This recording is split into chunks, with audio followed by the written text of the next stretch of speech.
Do you have an open mind? Can you suspend judgment for a moment? Most people can't. But what if your job depends on it? What if the freedom to hug people depends on it? What if your life depends on it? Here's a new theory. First, consider that we live in a world where everything is toxic. The soil, the water, the air, our food, even our medicines are toxic. Even stress can be toxic. Now imagine that all these toxins are poisonous to us on a cellular level. Imagine that our cells have a defense and respond to this situation. Poisoned genetic material, either RNA or DNA, is packaged up and sent out of the cell in tiny balls of protein. Let's call these balls of genetic material exosomes. Let's imagine that exosomes can act as messages to alert other cells of a particular poison, and so all throughout the body, more and more cells package up the poisoned material and release it. Also, at certain times of the year due to temperature cycles, humans tend to purge a high number of these poisoned genetic materials out of the body, resulting in symptoms of illness. These exosomes neither cause illness nor are they infectious, though they do appear to spread throughout the body. Now, that's exosome theory. Let's move on to the established theory of viruses. Viruses are generally regarded as not alive. They have no cellular structure and do not reproduce on their own, though we do have trillions of them inside our bodies. They are tiny bits of genetic material, either RNA or DNA, packaged in tiny protein balls that appear to exit and enter cells. Sound familiar? We believe that some of these entities are infectious and pathogenic, transmitting amongst humans and reproducing inside our bodies, causing illness and death. So let's look at the situation for this coronavirus and compare what is happening to these two theories. Let's first consider the origin story of the coronavirus. A group of people had a respiratory illness unresolved by antibiotics, so medical officials began looking, of course, for a virus. What they eventually found under the electron microscope were small protein balls being excreted by the cell. Okay, first comparison. This would make sense in both exosome theory and virus theory. Then they searched for and found an RNA fragment that they had not seen before in some of these patients. This would make sense in both exosome theory and virus theory. Now, they did not prove that they could infect somebody or an animal with a purified form of this so-called virus. They simply assumed that this RNA fragment was the cause of the illness they saw in some patients, and they assumed it was contagious. So do you know how the tests work? It's not a binary test, like a pregnancy test. It's called a PCR test, and it involves amplifying genetic material by doubling it in dozens of cycles until you have billions or trillions of the original molecules, and then using those results to determine if you have enough of the identified RNA fragment to be considered positive. Here's the thing. At a certain point of amplification, every single person would test positive. They use an arbitrary cutoff point where they stop doubling the material. That cutoff point is different amongst different tests for COVID-19. In fact, there were 10 different cutoff points amongst 33 tests approved by the FDA. Seems a little strange, right?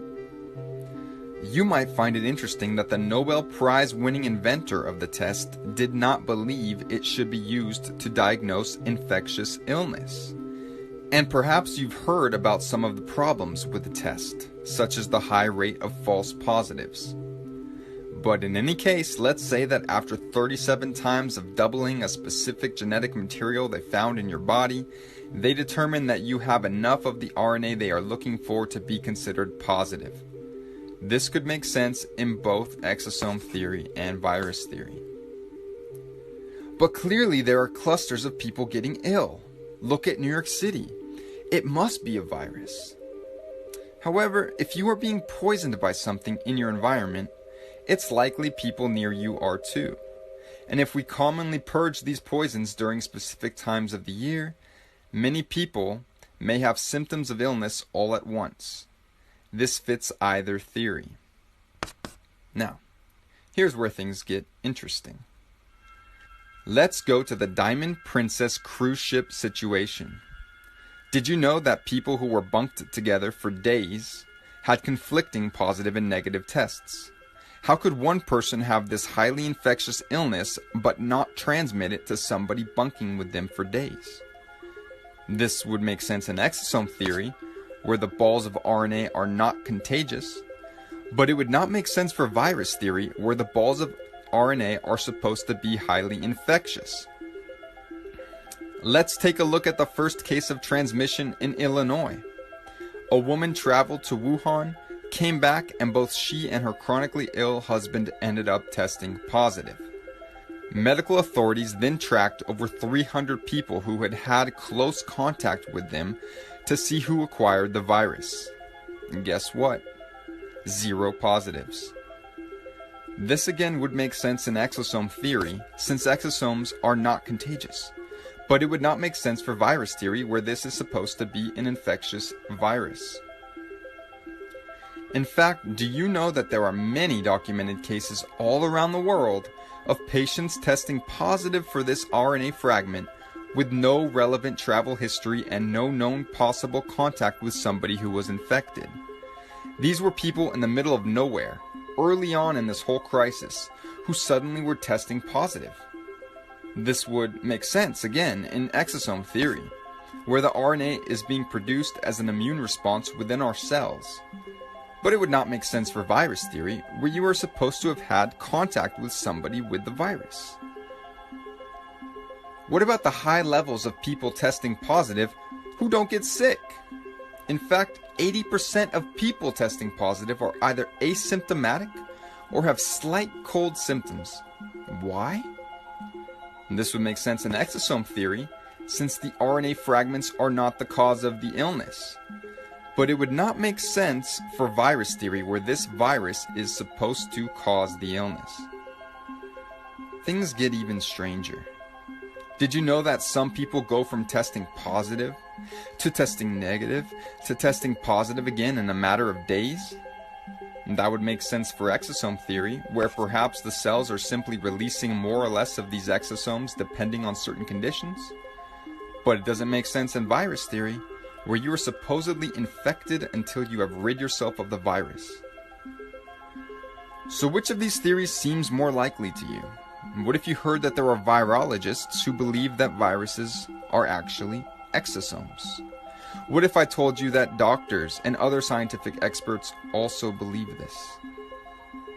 Ultimately, regardless of which theory you believe in at this point, the established infectious virus theory or the emerging theory of exosomes, how confident are you in the PCR test? Are you really interested in having your life hinge on the results you get from this potentially meaningless test?